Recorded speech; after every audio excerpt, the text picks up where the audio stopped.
여호와께서 아브라함에게 이르시되 너는 너의 고향과 친척과 아버지의 집을 떠나 내가 내게 보여줄 땅으로 가라.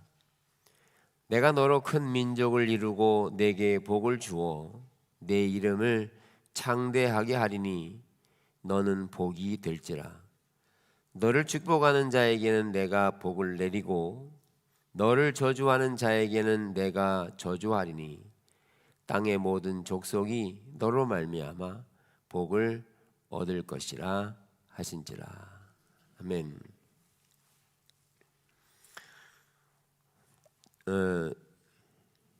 오늘부터 제 두 번째 해당하는 교회의 선교적 정체성과 역할에 대해 나누게 됩니다. 물론 이제 새벽부터 나누기는 시작했습니다. 그래서 우리가 주일날 한번 들어서 말씀을 다 깨닫고 그 길로 행하면 좋겠습니다만은 그렇지 못하는 경우도 있기 때문에 새벽에 녹화된 게 있으니까 새벽에 자세하게 더 구체적으로 나눈 이야기들이 있으니까 그걸 다시 반복해서 들으십시오. 듣고 그렇게 들은 대로 가르침을 받아 사셔야 합니다. 그런 길로 행하게 될 때 우리가 가르치는 내용이 실제로 열매를 맺는 삶으로 나타나야 합니다.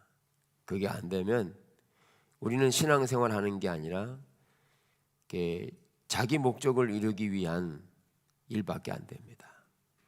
반드시 우리는 열매 맺어야 합니다. 아멘. 그래서 오늘부터 나누는 내용은 교회의 선교적 정체성, 즉 정체성이라는 것과 그것에 대한 역할이 어떤 역할인지에 대해 나누게 될 건데 그런 부분에서 잘 발견할 수 있으면 좋겠습니다. 하나님께서 의도하신 목적, 그것은 열방이 복을 받도록 하기 위해서입니다. 즉 하나님께서 아브라함을 부르신 목적이 뭐냐? 그것은 아브라함을 통해 열방이 복을 받도록 하기 위해서 하나님이 아브라함을 부르셨다는 사실을 볼 수가 있습니다. 그래서 창세기 12장의 아브라함의 사건, 즉 하나님께서 아브라함을 부르신 일과 그리고 예수 그리스도의 일은 연관성을 가지고 있다는 게 첫 번째 내용입니다. 즉 다시 말하면 구약과 신약의 내용이 연관성을 다 가지고 있다는 거죠. 구약 따로 신약 따로가 아님을 알 수 있어요. 그래서 마태복음 1장에 보면 하나님과 아브라함과 다윗의 자손 예수 그리스도의 계보다, 즉 예수님의 이야기는 아브라함을 거슬러 올라가고 그로부터 아브라함부터 시작해서 예수님과 연결성을 가지고 있습니다. 특별히 이런 점에서 갈라디아서 3장에서 잘 설명해 주고 있는데, 또 하나님이 이방을 믿음으로 말미암아 의로 정하실 것을 성경이 미리 알고 먼저 아브라함에게 복음을 전하되 모든 이방인이 너로 말미암아 복을 받으리라 하였느니라. 이걸 이제 아브라함의 복음이라고 말하는데, 더 나아가서 너희는 유대인이나 헬라인이나 종이나 자유인이나 남자나 여자나 다 그리스도 예수 안에서 하나이니라. 너희가 그리스도의 것이면 곧 아브라함의 자손이요 약속대로 유업을 이을 자니라.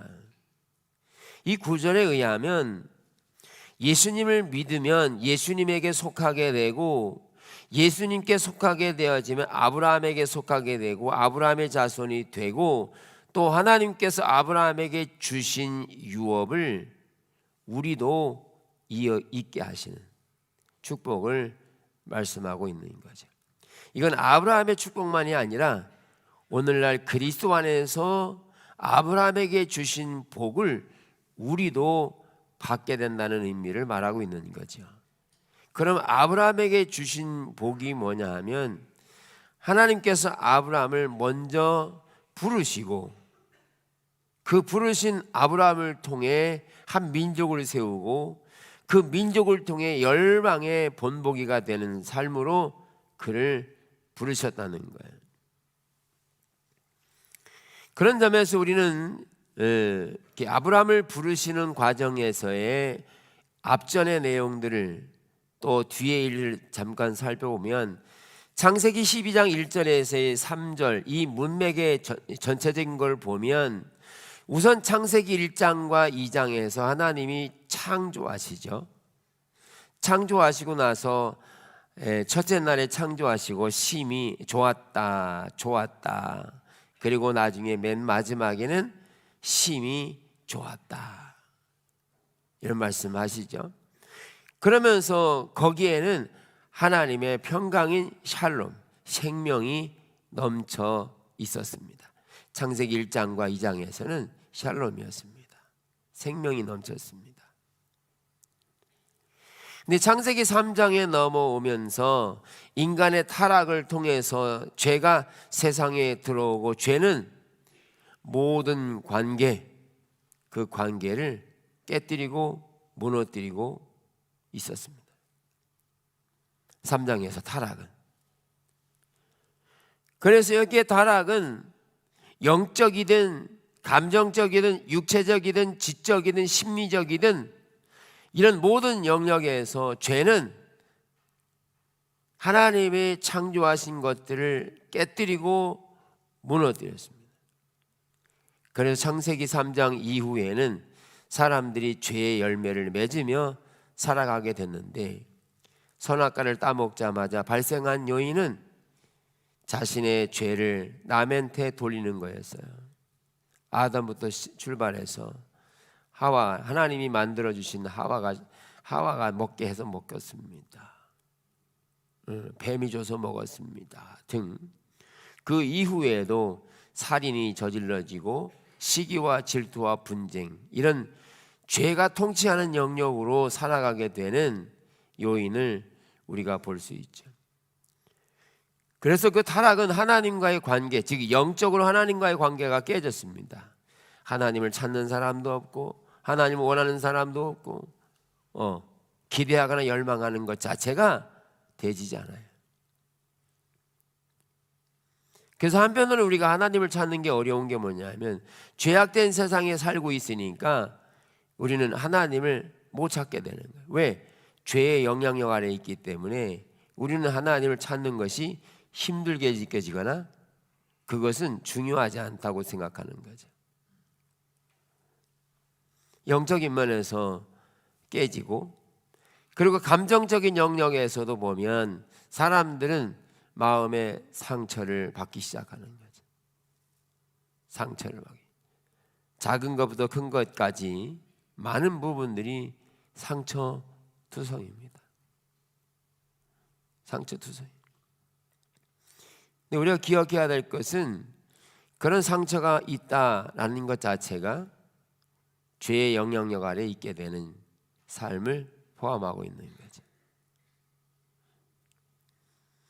육적인 것에서는 육체의 죽음을 가져왔고, 지적으로는 하나님을 인격적으로 알지 못하면 지식적으로 아는 형태들, 그리고 심리적인 상태는 걱정과 염려가 가득한, 이게 죄의 영향력 아래 있는 발생하는 요인들인 거죠. 우리가 지금 그런 가운데 있으면 우리는 죄의 영향력 아래 있다라고 봐야 합니다.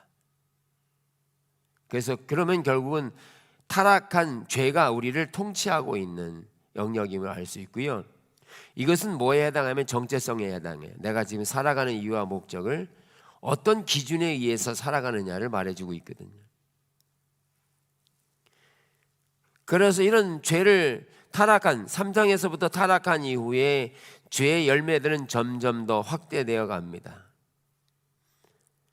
그래서 하나님께서 이 죄가 확대되어 가는 과정이 얼마나 심각했든지 여호와께서 사람의 죄악이 세상에 가득함과 그의 마음으로 생각하는 모든 계획이 항상 악할 뿐임을 보시고 한탄하셨다. 그러면서 창세기 3장 이후에 넘으면서 6장으로 가면 거기 하나님께서 얼마나 세상에 죄악이 관영했든지 하나님의 처방이 뭐냐면 심판입니다. 하나님의 의로운 한 사람, 즉 노아의 가족을 구원시키고 그리고 세상을 다 물로 심판하는 거였어요. 다 쓸어버린 거죠. 그래서 그렇게 하면 죄에 대한 심판으로서 해결된다라고 이해하지는 않지만 죄에 대한 심판을 하셨죠. 그리고 나서 노아를 통해 후손을 낳게 하는데도 여전히 죄는 지속되는 거죠. 그래서 창세기 11장에 바벨탑을 쌓으면서 얼마나 그들이 하나님을 무시하고 멸시하는지 자기들이 집을 지어 탑을 지어서 하늘에까지 올리려고 하는 어리석은 생각을 하게 하죠. 그랬더니 하나님께서 그들의 생각이 얼마나 악한지 그래서 내려오셔서 그들의 언어를 흩어버리셔서 더 이상 건물을 짓지 못하게 되는 그런 상황이 온 거잖아요.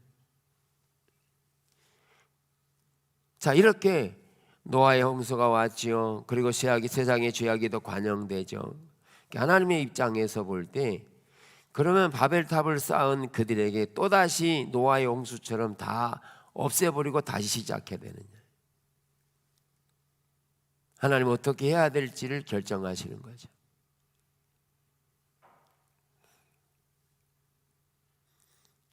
우리가 이제 자녀들을 키울 때 보면 자녀들이 부모 말을 잘 안 듣고 욕심대로 행하고 막 그러면 때는 매도 때리고 야단도 치고 그러잖아요. 근데 계속 그렇게 하면 부모는 결정해야 돼요. 계속 때릴 건지 놔둘 건지. 그렇죠? 계속 때려도 안 되거든. 그럼 어떻게 해야 돼요? 계속 때려야 돼요. 뭔가를 결정해야 되잖아요. 하나님께서 세상의 죄악이 관영한 이런 상태를 보시면서 더 이상 심판으로 해결하지 않고 구원하기로 결정하시죠. 구원하기로. 죄악으로 인해 빠진 당신의 백성들을 구원하기로 하셨다.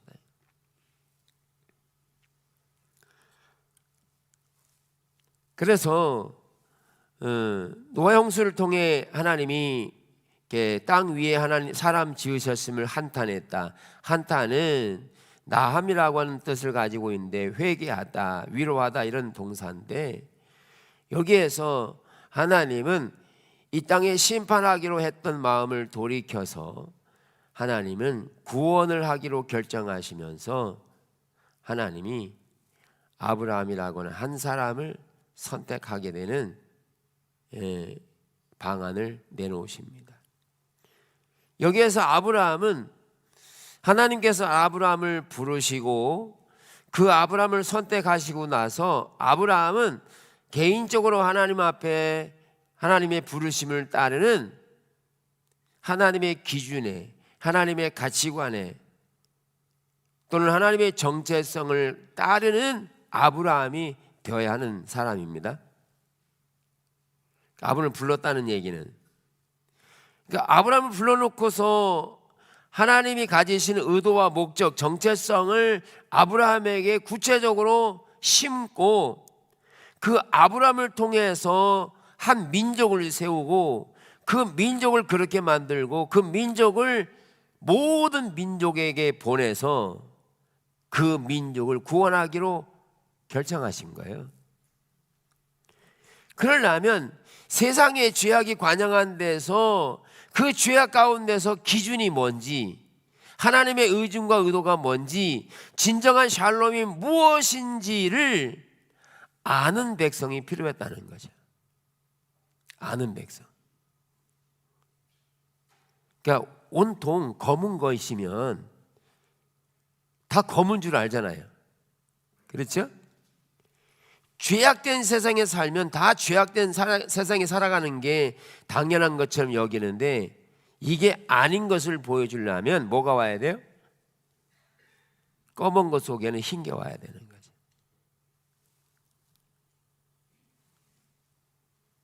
그래서 하나님이 아브라함을 부르시되 아브라함을 불러서 하나님의 정체성을 갖는 하나님의 길과 목적을 따라 살아가는 그런 아브라함을 지금 만들고 계시는 것을 볼 수 있는 거죠. 그러니까 아브라함을 불러서 너에게 복을 주고 너를 통해서 한 민족을 세우고 그리고 더 나아가서 모든 민족을 그렇게 정체성, 하나님의 정체성을 갖는 본보기로 삼는 이런 구원의 계획을 하나님은 시작하셨다는 거죠.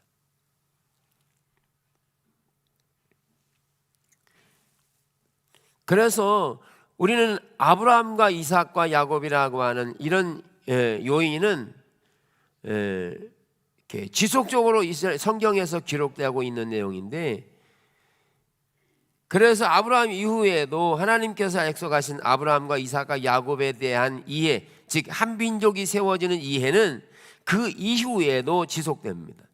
출애굽기 32장에도 보면 주의 종 아브라함과 이삭과 이스라엘을 기억하소서.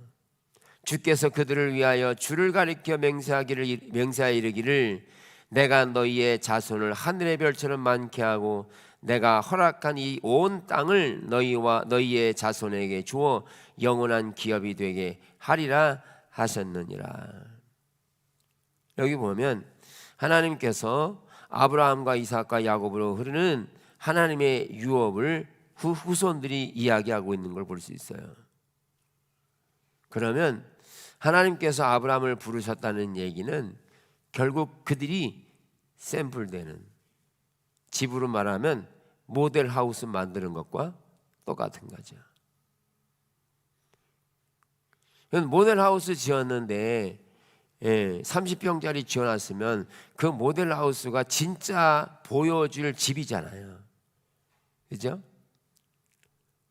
근데 그 집이 샘플로 지어진 집이 마구간으로 지어놨으면 사람들이 오겠냐고요? 사람들이 집을 사겠냐고요? 여러분 사시겠어요? 비싼 가격에 주고 살 리가 없죠. 근데 그들이 보는 그 집이 정말 지어질 집과 동일하다고 생각하니까 그 집을 사는 거죠. 그러니까 우리를 보면 하나님이 우리를 부르셨다는 것이 느껴지고 보여져야만 사람들이 우리를 본다는 거죠.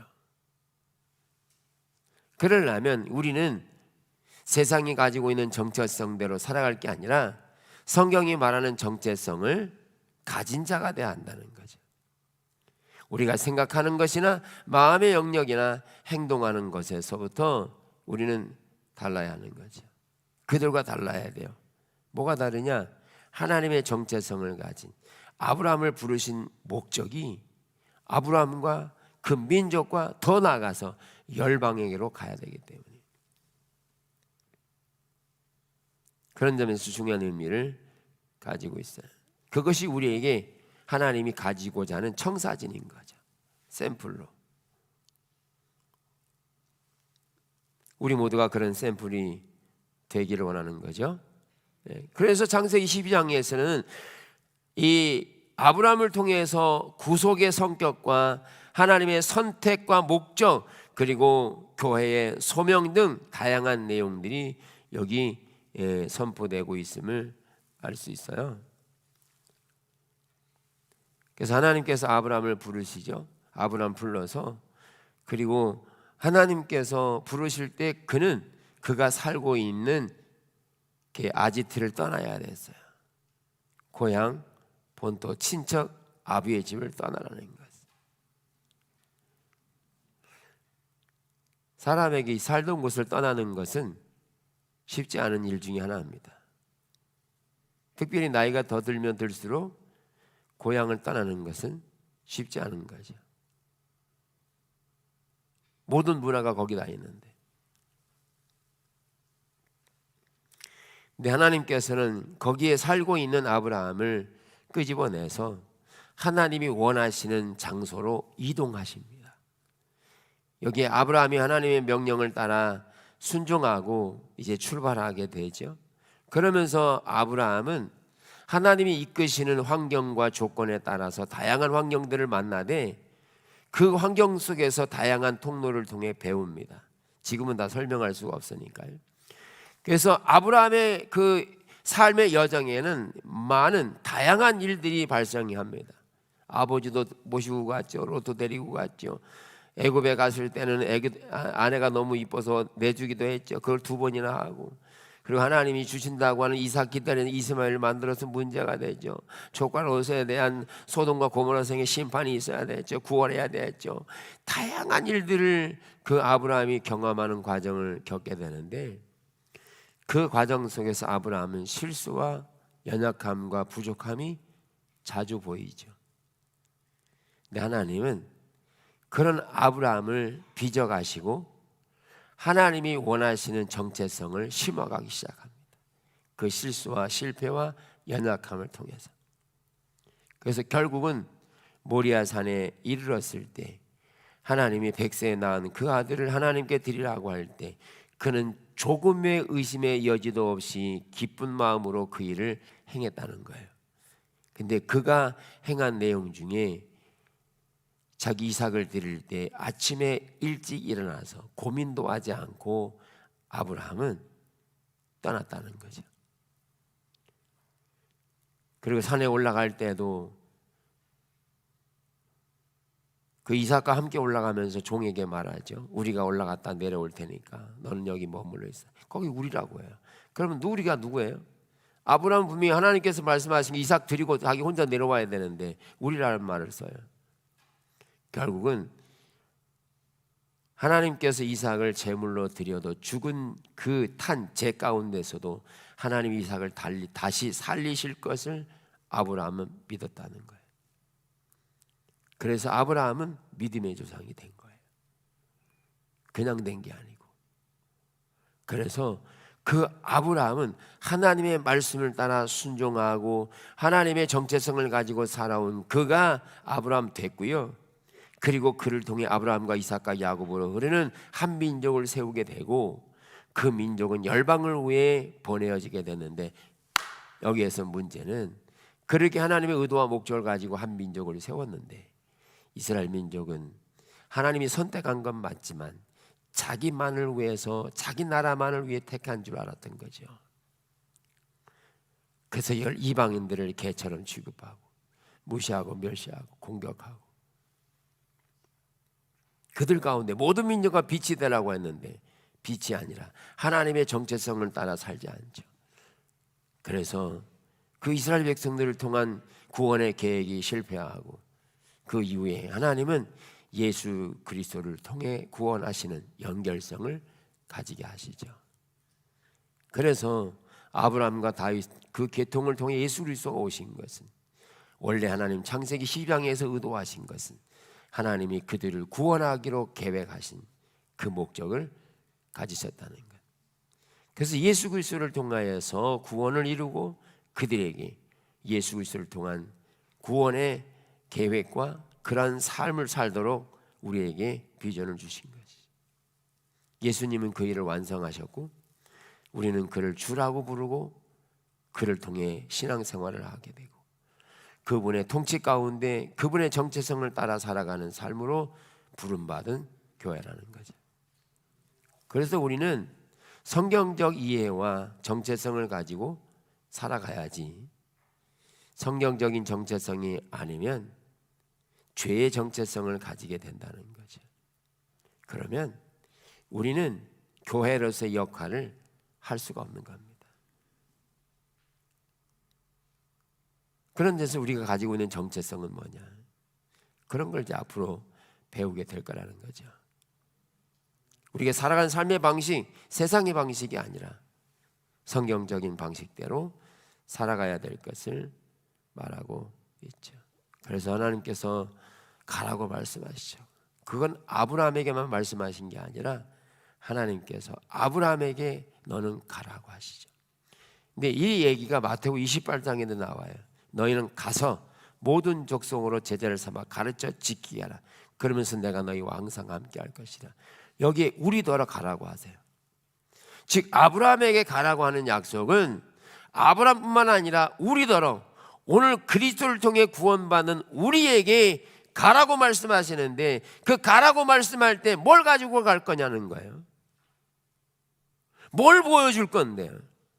가긴 갔는데 뭘 보여줄 건데요?